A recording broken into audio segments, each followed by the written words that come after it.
गुरु ब्रह्मा गुरु विष्णु गुरु ब्रह्मा गुरु विष्णु गुरुदेव महेश्वर गुरु साक्षात् परम ब्रह्म तस्मै श्री गुरुवे नमः। ध्यानमूलं गुरुमूर्ति पूजामूलं गुरुपदम् मंत्रमूलं गुरुवाक्यम् मोक्षमूलं गुरुकृपा। आय हनुमंत विराज है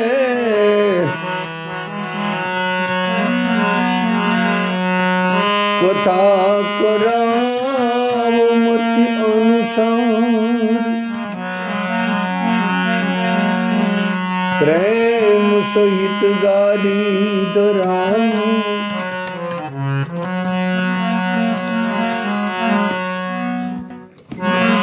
पधार्यो पवन कुमार श्यावर राम चंद्र पद प्रिय सद्गुरु भगवान प्रिय। राधे राधे राधे राधे श्यामा श्यामा श्यामा श्यामा राधे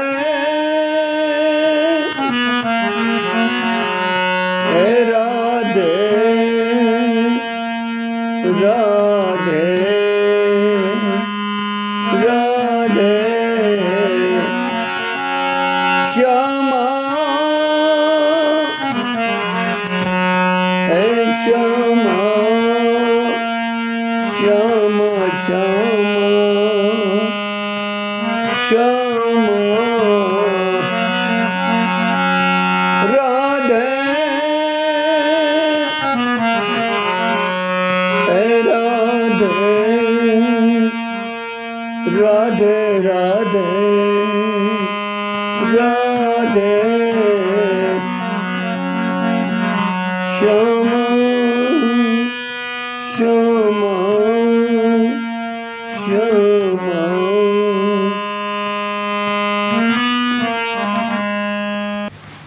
ભગવાનની ઈચ્છાથી સદગુરુની કૃપાથી સંતોના અનુગ્રહથી અને માતા પિતાના આશીર્વાદથી આપણો પ્રસંગ ચાલે વ્રજભૂમિનો મહિમા। એક પ્રશ્ન થાય કે વ્રજ એટલે શું?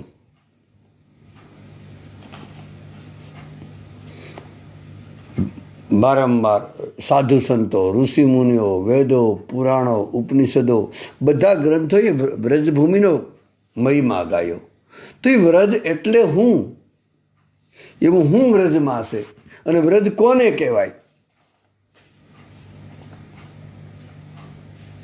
એક તો સીધો અર્થ કરવો હોય ને તો વ્રજ એટલે વ્રજ, એનું કોઈ વર્ણન થાય જ નહીં। વ્રજ એટલે વ્રજ, આ સીધો અર્થ। કોઈ આપણે પૂછે તો ખબર નહીં કે ભાઈ વ્રજ એટલે, તો કે વ્રજ એટલે વ્રજ, વાત પૂરી થઈ જાય, એનું વર્ણન જ ન થાય। આમ તો વ્રજ, અવધ, કાશી આ ત્રણેય વિશાળ ભૂમિ છે, વ્યાપક ભૂમિ છે। પણ યાદ રાખવું, વ્રજ, અવધ કે કાશી એ કેવળ ભૂમિ નથી, ભૂમિકા છે, એક સ્થિતિ છે. વ્રજ એટલે એક અવસ્થા છે. કારણ કે ભૂમિ હોય ને ત્યાં આપણે જવું પડે. હા, એટલું જરૂર, ત્યાં આપણે જઈએ, ત્યાં આપણે રહીએ, વાસ કરીએ, ત્યાં ભજન સત્સંગ કરીએ, અને ભજન કરતાં કરતાં એક એવી અવસ્થા આવી જાય, એક એવી સ્થિતિ આવી જાય, એને ભૂમિકા, પછી ભૂમિકા થઈ જાય. એટલે આપણે એક દી કીધું હતું, એક દી આવ્યું હતું,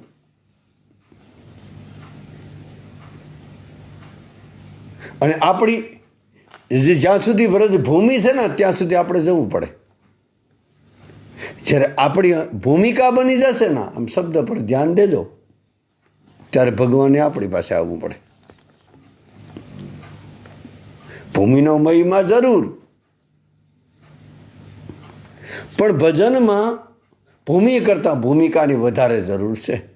એવું આપણા રસિકોએ, આપણા સંતોએ, આપણા ઋષિમુનિઓએ કીધું. જોકે એટલે કીધું વ્રજ એટલે ભૂમિકા. વ્રજ એટલે કેવલ ભૂમિ નહીં, વ્રજ એટલે ભૂમિકા. વ્રજ એટલે એક સ્થિતિ. કોઈ સાધકની ભજન કરતાં કરતાં એવી સ્થિતિ બની જાય, માન અપમાનથી પર થઈ જાય, હરખ શોખથી પર થઈ જાય, નિંદા પ્રશંસાથી પર થઈ જાય, એને કોઈ ઘટના એને હસમસાવી ન શકે, કોઈ પ્રલોભન એને ખેંચી ન શકે, ત્યારે માની લેવાનું એ સાધક જીવન એ સ્થિતિ બની ગયું. એ સ્થિતિ મતલબ એ વ્રજ બની ગયું. વ્રજ એટલે એક અવસ્થા.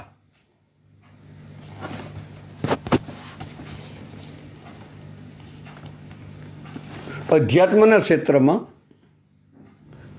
ભૂમિનો સ્થાનનો ખૂબ મહિમા છે. કહેવાય કે એકવાર કૃષ્ણ મથુરામાં ગયા. આપણે ખબર છે બધાને કે કૃષ્ણ મથુરામાં ગયા પછી અમુક વર્ષો પછી, કેટલાય વર્ષો બીત્યા પછી વ્રજની ગોપાંગનાઓ અને કૃષ્ણ બલરામ બધા કુરુક્ષેત્રના મળે. એવી એક કથા છે, કદાચ ગર્ગાચાર્યના જીવન, ગર્ગાચાર્યના પુસ્તકમાં છે. ત્યારે કહેવાય કે એવી અત્યારે કેમ જુનાગઢનો મેળો અને માધુપુરનો મેળો અને અમુક ઠેકાણે મેળા ભરાતા હોય, કુંભનો મેળો, એ રીતે કુરુક્ષેત્રમાં મેળો ભરાયો હતો. અને ત્યાં વ્રજની ગોપાંગનાઓ બધી ગઈ હતી, અને કૃષ્ણ બલરામ દ્વારકાથી એ બધા પણ ત્યાં આવ્યા હતા. અને કહેવાય કે કુરુક્ષેત્રમાં એ બધા મળે એવી એક કથા છે. રાધાજી છે, કૃષ્ણ છે, પણ યમુના કિનારો નથી. ત્યારે એક ગોપી બોલી કે સાહેલી રાધા, કૃષ્ણ તો છે, ભલે વ્રજભૂમિ નથી,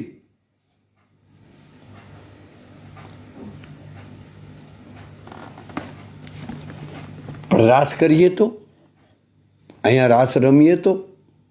ત્યારે રાધાજીએ કીધું કે વ્રજભૂમિ નથી, કારણ કે ભાવનું સર્જન કરવા માટે ભૂમિની સ્થાનની પણ અતિ જરૂર છે. જોકે સ્થાન કરતાં પણ યાદ રાખજો, ભૂમિ કરતાં ભૂમિકાની વિશેષ જરૂર છે.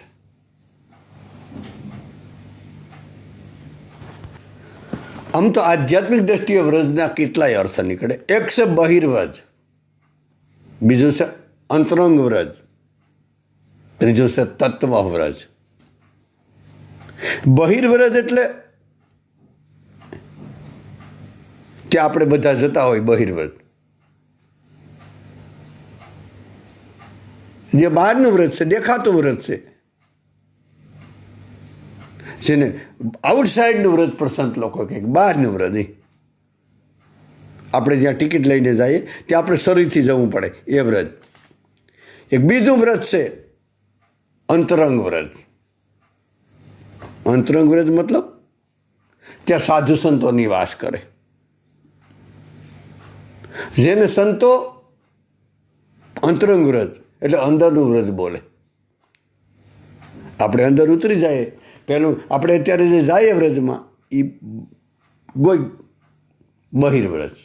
આ બધું ગુરુના મન્યોડરમાંથી નીકળેલું છે. હું ટપાલી છે એટલે તમારા સુધી પહોંચાડું. તમને બરાબર રાખે તો બરાબર, ગમે તો રાખવું. તો બહિર્વ્રજમાં શરીરથી જવાય. અંતરંગ વ્રત છે એમાં સાધુ સંતો કાયમ માટે વાસ કરે, એને અંતરંગ વ્રત, અંદરનું વ્રત કહેવામાં આવે. ત્રીજું છે તત્વવ્રજ. તત્વવ્રજ મતલબ ભગવાન જ આપણો હાથ પકડી અથવા તો કોઈ સદગુરુ આપણો હાથ પકડી અને વ્રજની એક એક લીલાના દર્શન કરાવે, એક એક સ્થળીના પ્રત્યેક દર્શન કરાવે. જેમ મીરાબાઈની આપણે વાત આવી હતી કે મીરાબાઈની ક્યારેક કીધી હતી, ખબર નહીં, કે મીરાબાઈ જ્યારે વ્રજમાં ગયા ને ત્યારે બાંકે બિહારી એનો હાથ પકડી અને એક એક સ્થળીના દર્શન કરાવ્યા હતા.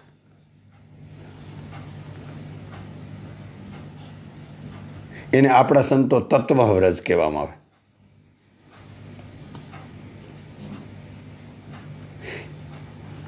એક વ્રજ વિશે એવું ઊંચાઈથી પણ કહેવામાં આવ્યું, બહુ આધ્યાત્મિકતા છે, હૃદયથી સાંભળજો. આપણા મનની જે રજોગુણી રાસિક વૃત્તિમાં આપણે રહેતા હોય ને તો એ દ્વારકામાં આપણી છે.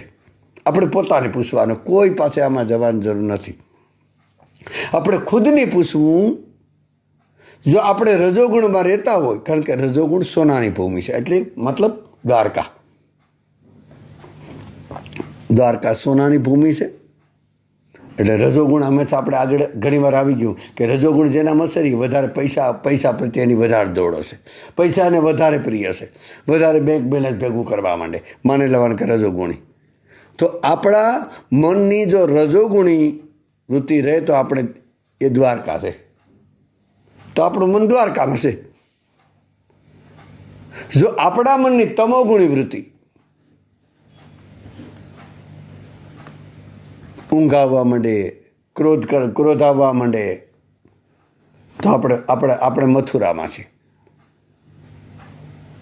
આપણા મનની સત્વગુણી વૃત્તિ મતલબ સાત્વિક વૃત્તિ રહે તો આપણે ગોકુળમાં છે. આપણે સત્વ દાન પુણ્ય કરતા હોય, સેવા કરતા હોય, સારા વિચાર કરતા હોય, કોઈની નિંદા ના કરતા હોય, આવું કરતા હોય તો આપણે ગોકુળમાં છે. પણ ભજન કરતાં કરતાં આપણે મનથી પર થઈ જઈએ. જ્યાં સુધી મન છે ને ત્યાં સુધી આ ભટકાવશે. પણ સાધકની એક અવસ્થા આવે ભજન કરતાં કરતાં આપણે મનથી પર થઈ જાય. કે મન હજી તો આપણી બધાની સાધના મન ઉપર જ છે. સુખ દુઃખ થયા કરે, માન અપમાન થયા કરે, કાંઈક બોલી દે કોઈ તો આપણે ભારી પડે, એટલે આપણે હજી મનથી પર નથી થયા. પણ જો ભજન કરતાં કરતાં એવી સ્થિતિ આવે, આપણે મનથી પર થઈ જઈએ, મન અમન થઈ જાય, મન કૃષ્ણ સોરી જાય, મન કૃષ્ણમાં લાગી જાય, અને પછી જે ત્રિગુણાતીત સ્થિતિ અવસ્થા આવી જાય ને તો આપણે વૃંદાવન છે. આપણું મન વૃંદાવન છે. આપણું મન દ્વારકામાં છે, આપણું મન ગોકુળમાં છે, આપણું મન તામસી વૃત્તિ ત્યારે મથુરામાં છે. આ અંદર જ છે બધું. વાલા બાહ્ય જરૂર એવું નથી લાગતું. આ મન ઉપર જ આખો બધો આધાર છે. આપણું મન જો પરમાત્મામાં ડૂબી જાય ભજન કરતાં કરતાં, ત્યારે મને લેવાનું આપણે વૃંદાવનમાં, નિજીવનમાં, નિકુંજમાં છે આપણે. એટલે વ્રજના કેટલાય પ્રકાર છે, પોતપોતાની રીતે સંતોએ બતાવ્યા. આપણે શરૂઆતમાં કીધું હતું કે વ્રજધામ આજ નહીં પણ 3-4 દિવસ પહેલાં એક નિત્યધામ. નિત્યધામ જેને આપણે ગોલોક બોલીએ, સાકેત ધામ બોલીએ, વૈકુંઠ બોલીએ, અક્ષરધામ બોલીએ, જે બોલવું તે. આમ તો એ પોતે જ અવતાર ધારણ કરે. એને અધ્યાત્મધામ પણ કહેવામાં આવે, નિત્યધામ પણ કહેવામાં આવે. ગોલોક બોલો, નિત્યધામ બોલો, સાકેત ધામ. નિત્યધામમાં માયાનો લવલેસ પ્રવેશ નથી. ત્યાં પ્રાકૃત સંસ્થાની હવા જ ન લાગે. ત્યાં કોઈ પણ ભૌતિકતાને સ્થાન નથી. જેને ગોલોક બોલે, ફરીવાર ઘૂંટી ઘૂંટીને બોલાય એટલે ભૂલી ન જવાય આપણાથી. વૈકુંઠ બોલો, સાકેતધામ, રામજીનું સાકેતધામ કહો, કૃષ્ણનું ગોલોક કહો, એને નિત્યધામ કહેવામાં આવે. તો ત્યાં કહેવાનો મતલબ કે ત્યાં ભૌતિકતાને પ્રવેશ નથી. બીજું છે અવતરિત ધામ. એમ એ અવતાર ધારણ કરીને આવે ને એટલે અવતરિત ધામ કહેવામાં આવે. આપણે શરૂઆતમાં આવી વાત કરી હતી. અથવા એને અધિદેવધામ પણ કહેવામાં આવે. અધિદેવધામ એ જે ભગવાન રામ ને ભગવાન કૃષ્ણ કેમ 5,500 વર્ષ પહેલાં આવ્યા હતા ત્યારે એનું નામ આપવું હોય ને તો એને અવતરિત ધામ પણ કહેવામાં આવે, અધ્યાત્મધામ પણ કહી શકાય, અથવા અધિદેવધામ પણ કહી શકાય. જે રાખવું હોય. આ અવતરિત ધામ હોય ને ભગવાન અવતાર ધારણ કરે, પોતે ભગવાન આવે. જેમ કે રામ અને કૃષ્ણ આવ્યા હતા એ રીતે. અને એ અવતરિત ધામ ભગવાન અવતાર લે એટલે માયાનું મિશ્રણ થાય જ. એમાં પછી કંસ આવે, શકટાસુર આવે, બકાસુર આવે, પૂતના આવે, ધેનુકાસુર આવે, આ બધા આવે. એમાં બધાનો પ્રવેશ થાય. ભગવાન અવતાર ધારણ કરે તો એમાં આવે. જે ગોલોકની આપણી જે નિત્યધામની વાત કરી ને, સાકેત ધામની, એમાં કોઈ ન હોય. એ આપણાથી બહુ દૂર છે. અને પછી ભગવાન રૂબરૂ પ્રત્યક્ષ આવ્યા હતા ત્યારે એનું નામ અવતરિત ધામ. એમાં બધું હોય મિશ્રણ. એમાં આસ્તિક લોકો હોય, નાસ્તિક પણ હોય. આ એ બધા હોય છતાં પણ એ અવતરિત ધામમાં બહાર રહે, અંદર ન ઉતરી શકે. એમાં નાસ્તિક લોકો અંદર આવી ન શકે. એમ ભીતર સુધી કોઈ ન આવી જાય. કારણ કે એ ધામમાં પણ ભગવાનની ભીતરી ચૈતન્યતા, દિવ્યતા વધારે હોય. એટલે ભીતર સુધી કોઈ પહોંચી ન શકે. એવું આપણા સંતોએ કીધું કે અવતરિત ધામ ભગવાન જ્યારે અવતાર લીધો ને ત્યારે આમ જ્યારે લીલા કરી ને ત્યારે કહેવાય કે એક સ્થાનમાં 100 કરોડ ગોપીઓ એક સાથે રાસ રમતી હતી. આ આપણે ઉતરે મગજમાં અત્યારે. એનો અર્થ વૃંદાવન અંદર છે અને આપણા મનની વૃત્તિ, શીતની વૃત્તિઓ જ્યારે ભજનમાં સાધક આગળ વધે ને એ શીતની વૃત્તિઓ ગોપીઓ છે. એ અર્થમાં લેજો.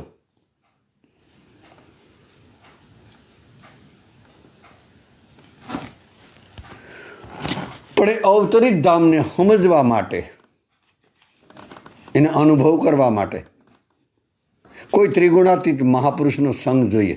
એના શરણમાં માથું મૂકવું પડે.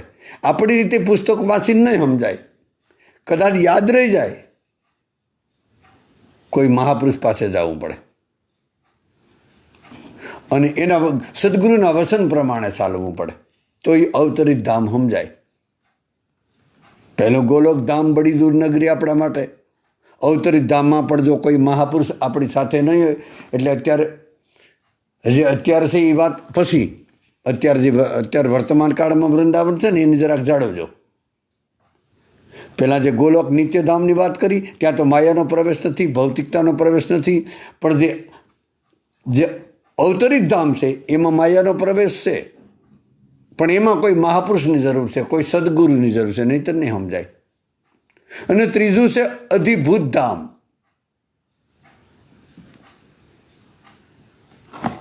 એનું અધિભૂત ધામ એટલે અત્યારે જે વૃંદાવન છે ને એ ધામમાં ઉપરથી તો ભૌતિકતા દેખાય, શહેર જેવું વાતાવરણ દેખાય, રસ્તાઓ કહેવાય. એમ તો વૃંદાવન જાય તો કહેવાય કે રસ્તા બરાબર નથી.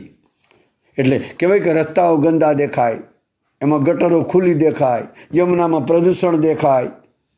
ટૂંકમાં બાહ્ય રીતે, બહારની રીતે જોઈએ ને તો ચારે બાજુ વાતાવરણ ગંદુ દેખાય. સોર ને ડાકુનો, વાંદરાનો ત્રાસ દેખાય. એને અધિભૂત ધામ અત્યારે વર્તમાન કાળમાં છે ને, અત્યારે જે આપણે જઈએ એ ત્યાં પણ અત્યારે એ વૃંદાવનમાં પણ એના પરિકરો સાથે ભગવાનની લીલા ચાલુ જ છે.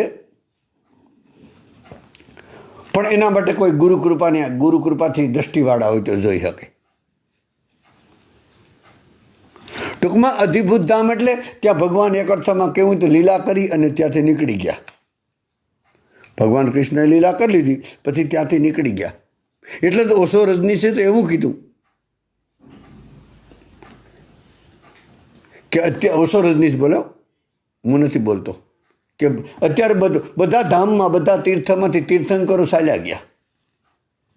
એટલે ત્યાં પણ રાગની, દેશની, ઈર્ષાની, અદેખાઈની, પાપની, જુલમની બધું થાય. એક એવી પણ કોઈ દ્રષ્ટિવાળાને મળે અત્યારે પણ.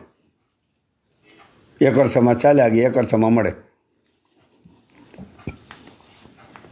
પણ એટલું યાદ રાખવાનું, આ અધિભૂત ધામમાં આપણે વાસ કરી લઈએ. અત્યારે હજારો માણસો, લાખો ભક્તો જતા હોય, વાસ કરતા હોય, દંડવત કહેવાય.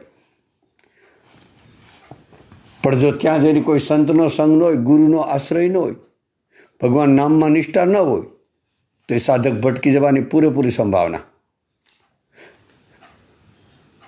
કારણ કે આપણે કોઈ સાનિધ્ય નથી મળ્યું, એટલે આપણા અવિવેકના કારણે આપણી બુદ્ધિ સ્થિર ન થઈ શકે. એટલે આપણા જેવા માટે વ્રજમાં હોવા છતાં પણ કોઈ સદગુરુ અથવા તો કોઈ પામેલો કોઈ રસિક મહાપુરુષ હોય, એનું સાનિધ્ય, એના આશ્રયમાં રહેવું જરૂરી, એ અનિવાર્ય છે. જેમ કે દાખલા તરીકે કેવું હોય તો ઘરમાં પંખો હોય, ટ્યુબલાઇટ હોય ને પાવર ન હોય તો એ પંખાનું કોઈ મૂલ્ય નથી. પાવર ન હોય તો, લાઇટ હોય તો પંખાનું, ટ્યુબલાઇટનું, લેમ્પનું મૂલ્ય છે. એમાં આપણે વ્રજમાં રહેતા હોય પણ આપણા ઉપર કોઈ સદગુરુ ન હોય તો, એટલા માટે કોઈ નિત્ય સત્સંગીની જરૂર છે. નહીંતર આપણી વ્રજમાં રહેવા છતાં આપણી શ્રદ્ધા ઉઠતી જાય અને પછી એ વ્રજધામ આપણે સામાન્ય દેખાય. નહીંતર જે સાધકો અત્યારે વ્રજધામને ખરેખર વ્રજધામ માનતા હશે ને તે ત્યાં ઝઘડો કરી ન શકે, ત્યાં રાગદેશ થાય નહીં, ત્યાં ઈર્ષા કરી ન શકે, ત્યાં કોઈને ગાળ બોલી ન શકે, કાંઈ પણ દોષ જોઈ ન શકે. પણ એ આપણે સામાન્ય માની લીધું. એ સામાન્ય નથી પણ માની લીધું. એટલે આપણી શ્રદ્ધા એક સામાન્ય થઈ જાય અને વ્રજને આપણે એક આમ પ્રાકૃત એક સામાન્ય વ્રજને માની લઈએ. આપણે અધિભૂત ધામ હોવા છતાં એ સામાન્ય દેખાય અને પછી ધામમાં રહેવા છતાં રાગ દ્વેષ નહીં, એ અપરાધ ચાલુ રહેશે આપણા.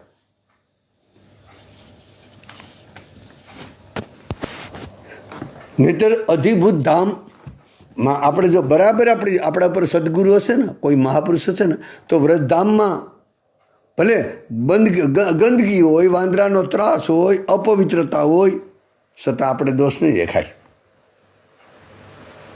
અને અહીંયા રહેવા છતાં પણ ગુજરાતમાં કે સૌરાષ્ટ્રમાં કે દેશ વિદેશમાં કોઈ પણ જગ્યાએ આપણે કોઈનો પણ દોષ ન દેખાય, કોઈની આપણા દ્વારા નિંદા ન થાય તો માની લેવાનું આપણે વ્રજમાં છે.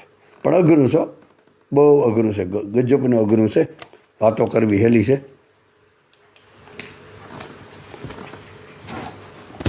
જોકે અત્યારે જે અધિભૂત ધામ અત્યારે જે વર્તમાન કાળમાં છે, અત્યારે એમાં ઘણી બધી ભૌતિકતા હોય. એ વ્રજધામને અસર નથી કરતી.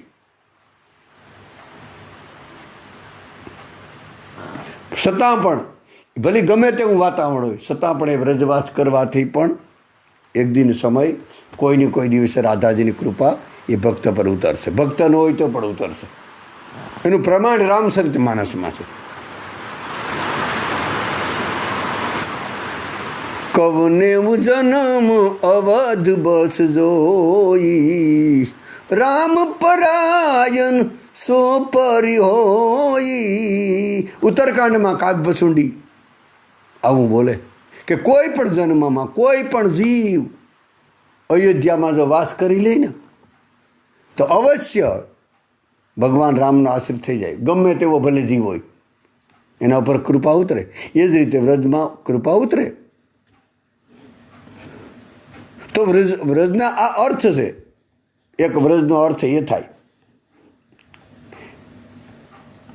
કે વ્રજ વ્યાપક છે. આપણે શરૂઆતમાં જ કીધું વ્યાપક વ્રજનો છે. આમ આખીનો અર્થ શું કહેવો, બીક લાગે આપણે બોલતા કે ભાઈ આમાં કેમ પાકમાં કહી શકું. વ્રજના તો કેટલાય અર્થ થતા હશે એટલે આખીનો અર્થ ન બોલી શકાય. પણ વ્રજ વ્યાપક છે.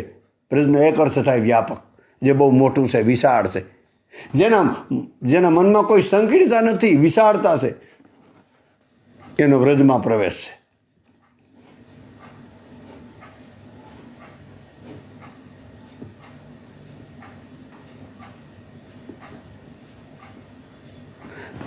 આ આખા સમગ્ર બ્રહ્માંડમાં સર્વત્ર વ્યાપેલા અસ્તિત્વને વ્રજ કહેવાય.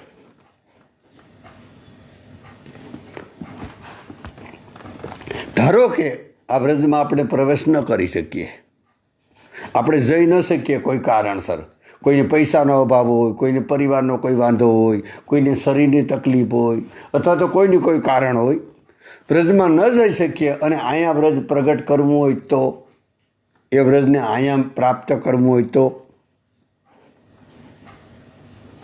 યાદ રાખવું, જેના કાન નિરંતર ભગવાનની કથા સાંભળવામાં રસ્યા પૈસા રહેતા હોય, જે સાધકની આંખો સંતોના દર્શન માટે લાલાયિત હોય, જેની આંખોએ ક્યારેય બીજાના દોષ જોયા ન હોય, જેની જીભ નિરંતર હરિનામમાં સ્મૃતિમાં જ રહેતી હોય, જેની જીભ ક્યારે કોઈની નિંદા ન કરતી હોય, જેના હાથ ગાયોને, સંતો અથવા તો ગરીબોની સેવામાં ઉપયોગી થતા હોય, એવા કોઈ ભક્તનું જીવન છે ને એ હાલતું ચાલતું વૃંદાવન છે. ઉપરના જે બોલ્યા એ યાદ રહી જાય અને આપણે આચરણમાં મૂકી શકીએ તો આપણું હાલતું ચાલતું એ ભક્તનું જીવન હાલતું ચાલતું વૃંદાવન છે. અથવા તો જે સાધક કોઈ પ્રત્યે પક્ષપાત કે ભેદબુદ્ધિ ના હોય, જે બધાનો સ્વીકાર કરે, જે બધાનો વાલો છે, જે બધાનો હિતેશુ છે, જેને નિંદા અને પ્રશંસા બે હરખા લાગે, જે બધાના અવગુણ છોડીને ગુણ જ ગ્રહણ કરતો હોય, જે બીજાનું દુઃખ જોઈ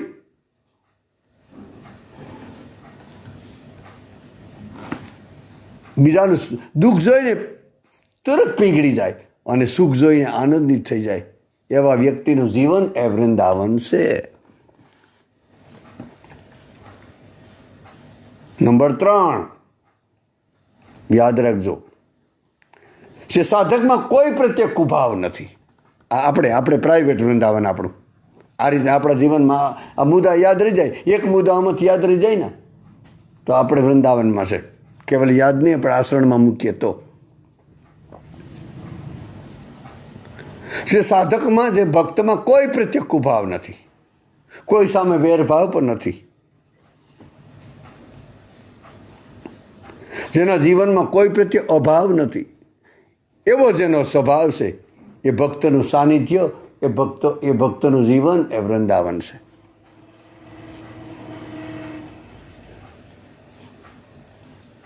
કેટલા નંબર કહેતા જે હોય હાલો, નંબર ભૂલાઈ ગયા, 4 5 જે હોય, નંબર 5 હાલો અથવા તો 4.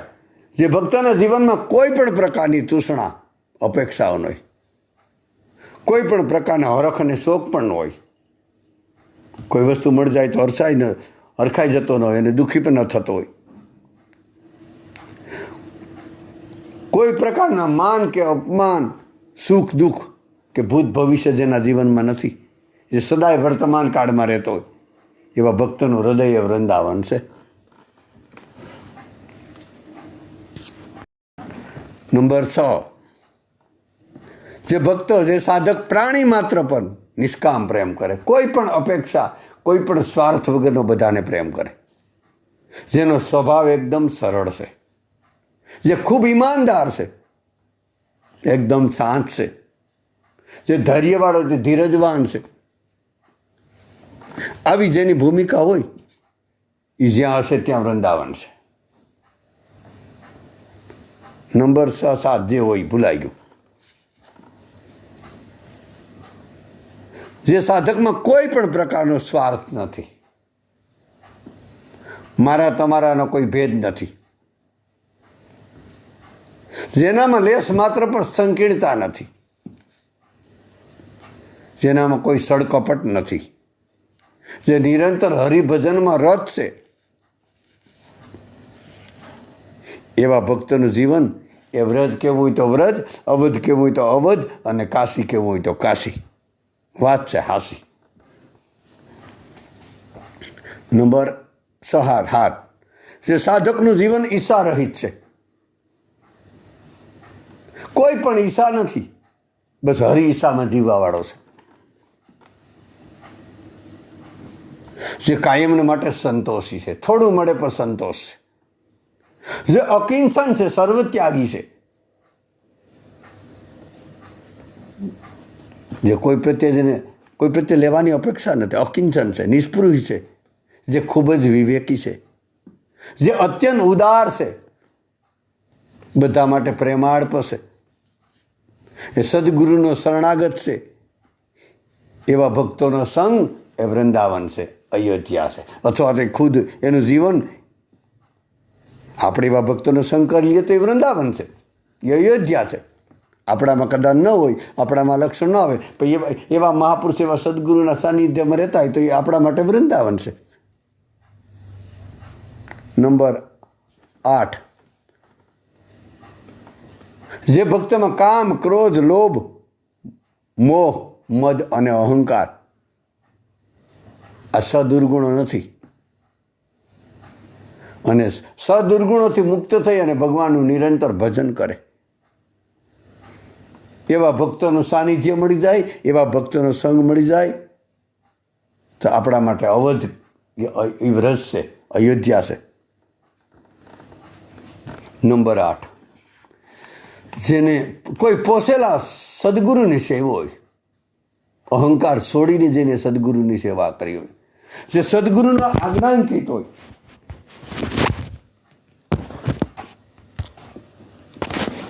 જે સદગુરુની આજ્ઞામાં રહેતો હોય, જે પ્રાણી માત્રમાં બધા પ્રત્યે ભગવત ભાવ રાખતો હોય અને ભગવત ભાવ રાખીને ભજન કરતો હોય, અને બીજાને માન આપે અને પોતે અમાની થઈને રહેતો હોય, એવા ભક્તોનો સંગ એ વૃંદાવન છે. આવા કોઈ મળી જાય ને તો એનો સંગ કરતો રહેવું. નંબર 10, જે વૈરાગીવાન છે, જેનામાં વૈરાગ ભર્યો, જેના જીવનમાં ત્યાગ છે, જેને કોઈ વસ્તુ વળગતી નથી, આવો જેનો ઉદાર સ્વભાવ છે, જે હંમેશા ભગવત લીલામાં અને એના ભગવાનના ચિંતનમાં ડૂબો રહેતો હોય, જેની ઇન્દ્રિયો બધી પોતાના કાબુમાં હોય, જે દ્રઢ નિશ્ચયવાળો છે, જેને મૃત્યુનો પણ ભય નથી, એવો ભક્તનો સંગ, એવો ભક્ત એ હાલતું ચાલતું વૃંદાવન છે. હાલતું ચાલતું બોલતું ખાતું એ વૃંદાવન છે વાલા. નંબર 11, જે હંમેશા હોશમાં જાગૃત રહેતો હોય, સજાગ હોય, જે ક્યારે ભૂલથી પણ કોઈનો દોષારોપણ ન કરે, જે મુખથી જેની ભાષા કઠોર ન હોય, બીજાને આત્મા દુભાવે એવી ભાષા ન હોય, જે કોઈની પણ ઈર્ષા નથી કરતો, જે સતત હરિનામમાં ડૂબ્યો રહેતો હોય, એવા ભક્તોનું હૃદય અથવા તો એ વૃંદાવન છે, અને એનો સંગ કરીએ તો આપણા માટે વૃંદાવન છે. નંબર 13, જે ભગવાનમાં નિરંતર ડૂબ્યો રહેતો હોય, અથવા તો નિરંતર ભગવાનની ઈચ્છામાં રહેતો હોય, પોતાની ઈચ્છાથી નહીં. જેને સંસારની કોઈ પણ ઘટના, સુખ દુઃખની, માન અપમાનની, હરખ શોકની, જેને દુઃખી ન કરી શકે ને સુખી ન કરી શકે. દુનિયાના ગમે એટલા મોટા લાભ મળે છતાંય રાજી નથી થતો, નુકસાન થાય તો દુઃખી નથી થતો.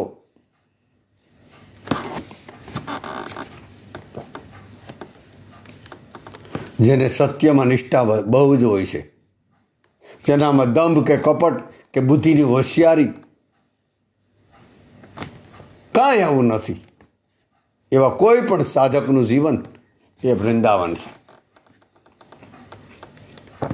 નંબર 13 જે હોય છે, જેનામાં ગુરુનું દ્રઢ શરણ હોય. ગુરુનું દ્રઢ શરણ, કથાનું ભાવથી શ્રવણ. આ તો એક પ્રાસ મેળવવાની આદત છે ને, એટલે આ રીતે બોલવું. ગુરુનું દ્રઢ શરણ, કથાનું ભાવથી શ્રવણ, ભરોસાથી સમરણ, હેતુ રહિત સંસારમાં વિસરણ, બધામાંથી શુભ ગ્રહણ અને જીવનમાં આચરણ. આવા કોઈ પણ ભક્તનું સાનિધ્ય મળી જાય ને એ વૃંદાવન છે.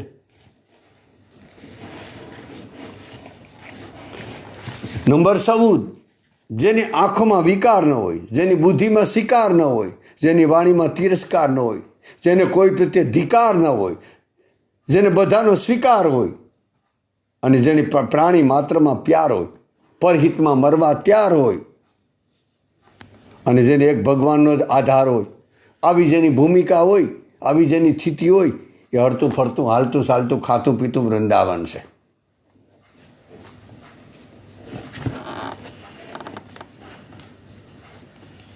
નંબર 16, જેનામાં નિર્ભયતા હોય, હરિનામમાં અત્યંત નિષ્ઠા હોય, સત્યમાં અતિ લગાવ હોય, ગુરુમાં દ્રઢ ભરોસો હોય, એવા કોઈ પણ સાધકનું જીવન એ વૃંદાવન છે.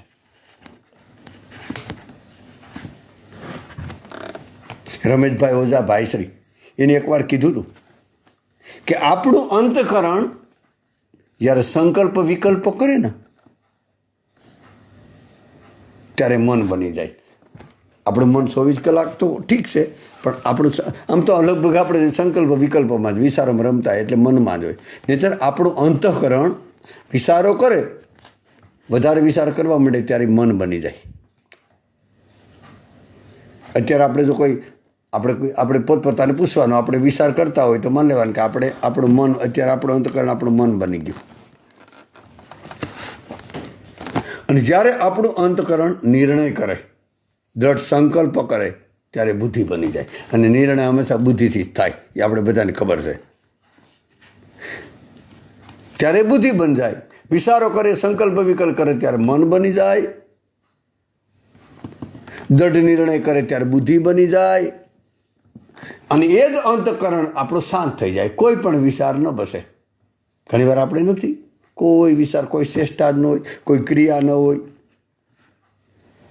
ત્યારે એ આપણું અંતઃકરણ સિદ્ધ બની જાય. વિચારો કરે ત્યારે મન બની જાય, દ્રઢ નિશ્ચય કરે ત્યારે બુદ્ધિ બની જાય, અને શાંત થઈ જાય ત્યારે સિદ્ધ બની જાય. અને એ જ અંતઃકરણ ભજન કરતાં કરતાં ભાવથી, પ્રેમથી તરબોળ થઈ જાય, પરમાત્મામાં ખોવાઈ જાય, એના નામમાં ડૂબી જાય, આંખમાંથી આંસુઓની ધારા થવા માંડે, ત્યારે વૃંદાવન બની જાય. આવા બધા આપણે નો અનુભવ થતા હોય? જો આપણે આવું થતું હોય તો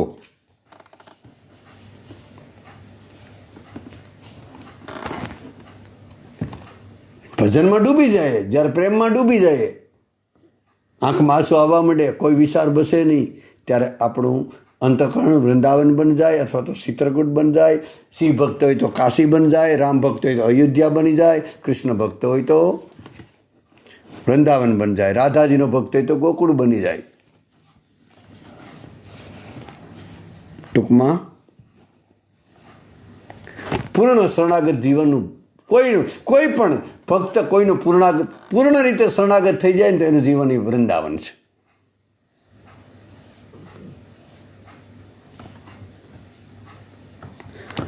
આપણે નિરંતર રાત અને દિવસ ભગવાનનું અથવા એનું નામનું ભગવાનનું ચિંતન અથવા તો એના નામનું, એના રૂપનું, લીલાનું, ગુણનું અનુસંધાન બન્યું રહે તો માનવું આપણે રાત દિવસ વ્રજમાં જ છે. આપણે તો વ્રજમાં છે. અને જો આ રીતે લગાતાર આપણી સ્થિતિ બની રહે તો એ બધા સારનો સાર છે. પણ અખંડ સ્થિતિ રાખવી બહુ કઠિન છે. આપણે તો 24 કલાકમાં 5 મિનિટ ભગવાનમાં મન રહેતું હોય તો ભલે. અને જો આ રીતે થતું હોય, કેવલ નિરંતર એની લીલામાં નામમાં ડૂબ્યા રહેતા હોય, પોતાને પૂછવાનું એના ગુણમાં અથવા તો લીલામાં અથવા નામમાં અથવા રૂપમાં અખંડ આપણી સ્થિતિ બની રહેતી હોય તો એ બધા સારનો સાર છે. એ સેવા કુંજનો સાર છે. એ પ્રેમા ભક્તિનો પણ સાર છે. અને એ નિત્ય નિકુંજ છે. અથવા નિત્ય વિહાર, જેને વ્રજની ભાષામાં મહાપુરુષો બોલતા હોય, આપણે વધારે આવડે નહીં, આવું કહેતા હોય કે જો આ રીતે થતું હોય તો બધું સમજી શકીએ ને. આપણે બધા પરમાત્મામાં આપણું અનુસંધાન બન્યું રહેતું, આપણે લગાતાર સતત નિરંતર અવિરત પરમાત્મામાં ડૂબા રહીએ. આંખમાં આંસુડાની ધારા વહેતી હોય, એની છબી આપણા ચિત્તમાં ચોંટી ગઈ હોય તો એવું નથી લાગતું એ બધાનો સારનો સાર છે. એ સેવા કુંજનો સાર છે, પ્રેમા ભક્તિનો સાર છે, એ નિત્ય વિહાર છે, એ નિકુંજ છે, જે માનવું હોય તે.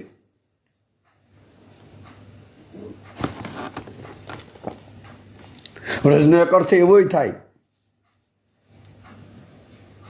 કે વૈષ્ણવોનું, રસિકોનું હૃદય વ્રજ છે. કોઈ પણ હેતુ વિના, દંભ વગર,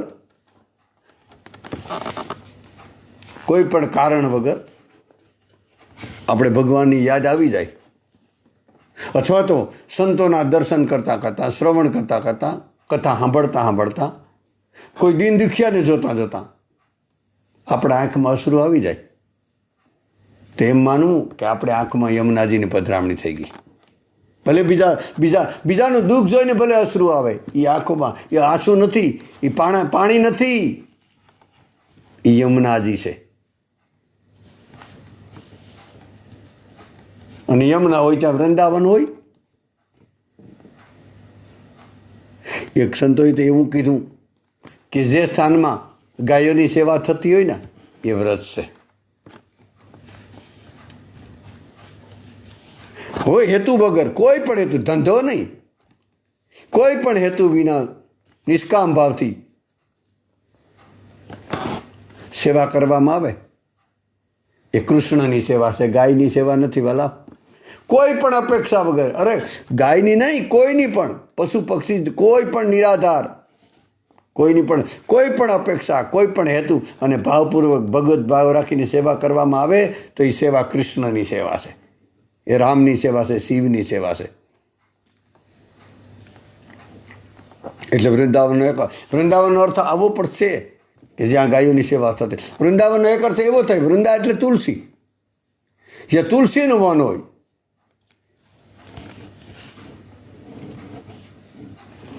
એ સ્થાન વૃંદાવન છે. અથવા તો આપણો ક્રમ તો સુકાઈ ગયો, કેટલામો ક્રમ હતો, જે હોય ક્રમ તો બધા સુકાઈ જવાની જરૂરી પડશે. કોઈ પણ પ્રાણી માત્ર ઉપર આપણે નિષ્કામ ભાવ, પોતાને પૂછી લેવાનું કે આપણો કોઈ હેતુ છે. નિષ્કામ ભાવ, નિસ્વાર્થ ભાવથી પોતાની કોઈ પણ સ્વાર્થની કામના, બધી જ કામના છોડી પૂર્ણ રૂપે તત્સુખી ભાવ મરેવું એ વ્રત છે. પણ અઘરું છે આ બધું, આપણે વાતો કરવી હેલી છે.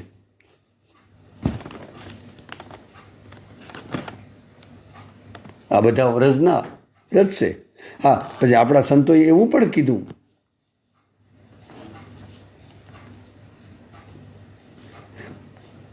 કે જન્મથી મૃત્યુ સુધી ધામમાં વાસ કરવો એ વ્રજવાસ છે. જન્મે ત્યાંથી મૃત્યુ થાય ને ત્યાં સુધી વ્રજમાં વાસ કરવો હોય એ વ્રજવાસ છે, એ વ્રજવાસી છે. અથવા તો એવું પણ કહી શકાય કે બીજા કોઈ પણ પ્રાંતમાં આપણો જન્મ થયો હોય અને ધામમાં જઈને મૃત્યુ થઈ જાય તો એ પણ વ્રજવાસ છે. આ બધું આપણે સ્વીકારવું પડીએ વાલા, પ્રેક્ટિકલ વાતો છે આ બધી. આ બધા ગુરુના મન્યોડર છે, મારા તો નથી.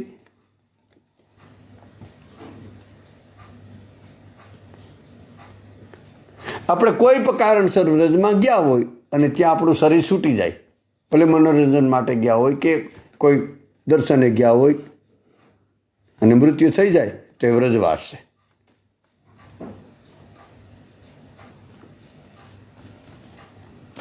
અથવા તો અત્યારે શ્રાવણ માસ છે, શ્રાવણ માસમાં હમણાં અત્યારે વધારે ભક્તો વ્રજમાં જતા હોય.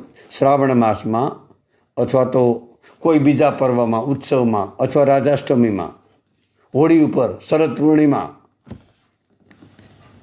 અથવા વેકેશનમાં અથવા મનોરંજનથી ક્યાં જઈએ એ પણ એક વ્રજવાસ છે. ભલે ટાઈમ પૂરતો હોય પણ ત્યાં રાગદેશ ન થાય એનું ધ્યાન રાખવું, નહીંતર આપણે પાછા આપણે વ્રજવાસને બદલે બીજી જગ્યાએ વહ્યા જઈએ. આપણે કોઈ પણ બીજા પ્રાંતમાં રહેતા હોય, આપણે દાખલા તરીકે કેટલાય વિદેશમાં રહેતા હોય, એ લોકો વારંવાર વ્રજમાં ન આવી શકે, ઘણાને કોઈને કોઈ કારણ બાધક થતો હોય. અથવા તો ગુજરાતમાં કે સૌરાષ્ટ્રમાં કે કોઈ જે જગ્યાએ રહેતા હોય પોતપોતાના પ્રાંતમાં એ વ્રજમાં ન જઈ શકતા હોય. અને કહેવાય કે વ્રજમાં ત્યાં કોઈ ગાયોની સેવા થતી હોય, કોઈ સાધુ સંતો રસિકો સેવા કરતા હોય,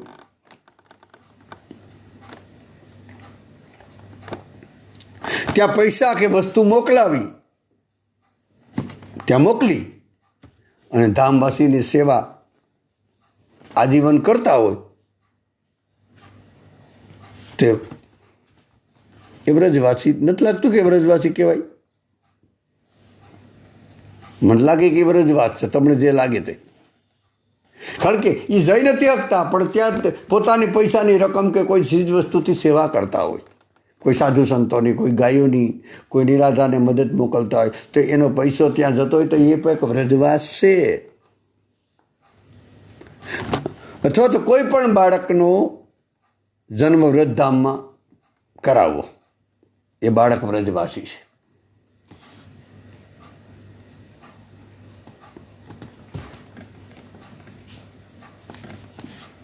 અને હવે અંતિમ વાત કેવી હોય તો આ બધા વ્રજવાસ તો છે, પણ આપણે ઘરે આ બધા લગભગ એવા જ વ્રજવાસ થયા ને બધા એમ સાંભળે દિલથી.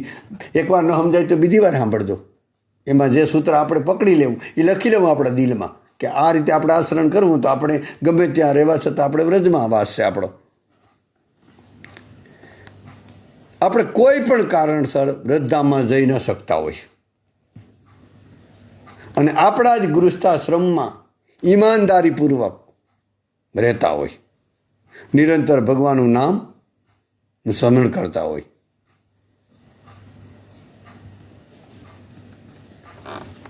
તો એ પણ એક વ્રજવાસ છે.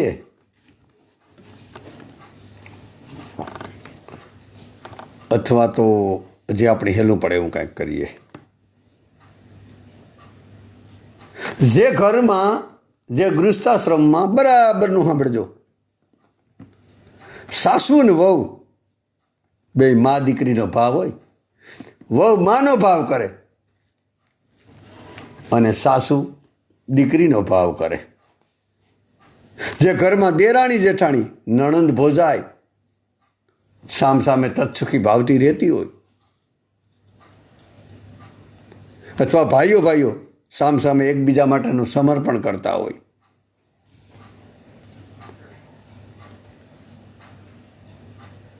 જે માતા પિતાને પોતાના સંતાનો પ્રત્યે સંસ્કાર અને ભક્તિ આપવાનો ભાવ હોય,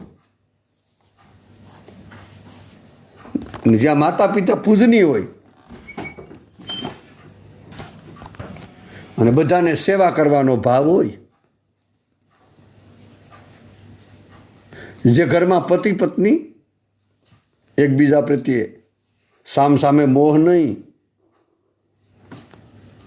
સ્વતંત્રતા અધિકાર જમાવવાની હક નહીં, તત્સુખી ભાવ રાખવાનો ભાવ હોય, આ બધા એકબીજા પ્રત્યે સમર્પણ કરતા હોય,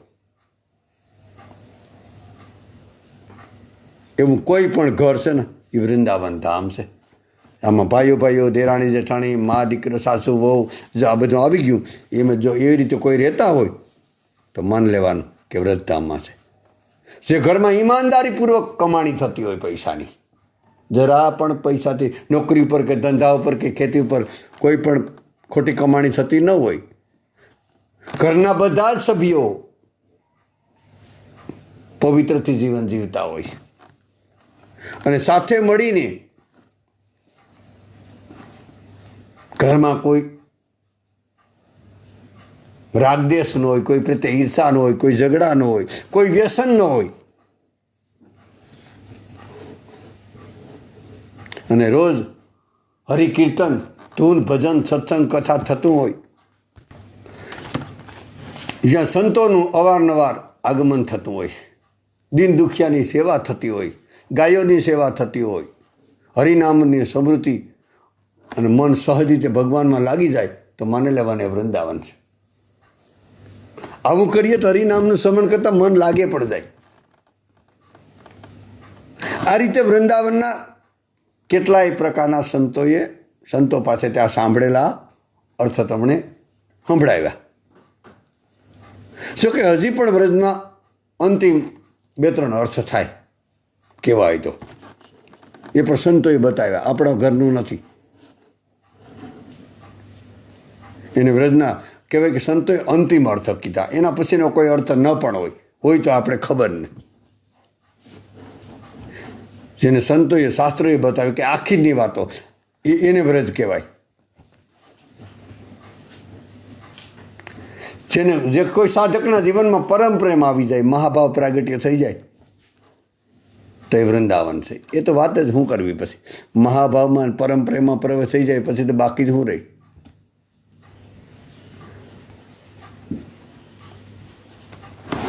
અથવા કોઈ આપણા જીવનમાં કોઈ એવો ત્રિગુણાતીત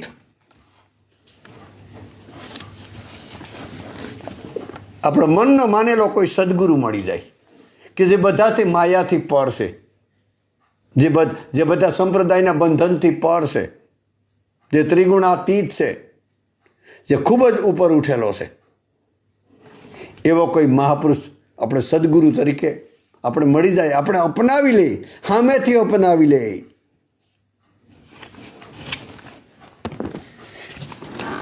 એવા મહાપુરુષનું સાનિધ્ય મળી જાય, આપણે એનો અવારનવાર સંગ મળી જાય, એની કૃપામાં આપણે જીવતા થઈ જઈએ, એની આજ્ઞાનું પાલન કરતા થઈ જઈએ, માને લેવાનું આપણા માટે એ તો વૃંદાવન છે, પણ આપણે વૃંદાવનમાં પ્રવેશ થઈ જશે.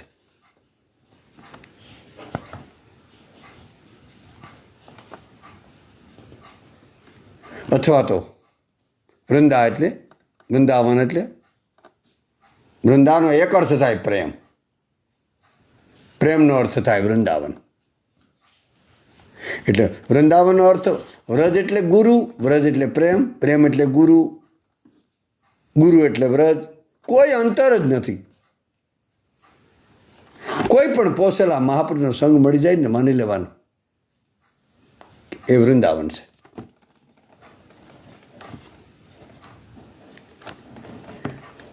એટલે તો ભગવાન રામજીએ ઉત્તરકાંડમાં કીધું, આખીનો અર્થ બતાવી દીધો, એના પછી કોઈ અર્થ હોય જ નહીં. એ અત્યારે આપણે સમય પૂરો થઈ ગયો એટલે આવતીકાલે બહુ અગત્યની અને બહુ માર્મિક વાત છે, આધ્યાત્મિક વાત, કે વ્રજ એટલે હું આપણા બધા માટે આમ સુગમ પડે એક જ લીટીમાં કહેવું હોય તો તુલસીને રામચરિત માનસના આધારે કહેવું તો કાયેન વાસા મનસેન્દ્રિયર્વા બુદ્ધ્યાત્ મનાવા પ્રકૃતે સ્વભાવાત કરોમિ યદતમ સકલમ પરસ્મે નારાયણેતિ સમર્પયામિ. સર્વભવંતુ સુખિનમ સર્વસંતુ નિરામ્યા સર્વભદ્રાણી પશ્યંતુ મા કશ્રી દુઃખ ભાગ ભવે. બધાના હૃદયમાં બિરાજેલા ભગવાનને અને બધાના શરણમાં દંડવત. જય શ્રી રામ. રાધે રાધે. બધું કૃષ્ણાર્પણ. હરય હરય નમઃ, હરય નમઃ, હરય નમઃ. તવદીય વસ્તુ તુભ્યમેવ સમર્પે. જય સારામ. રાધે રાધે.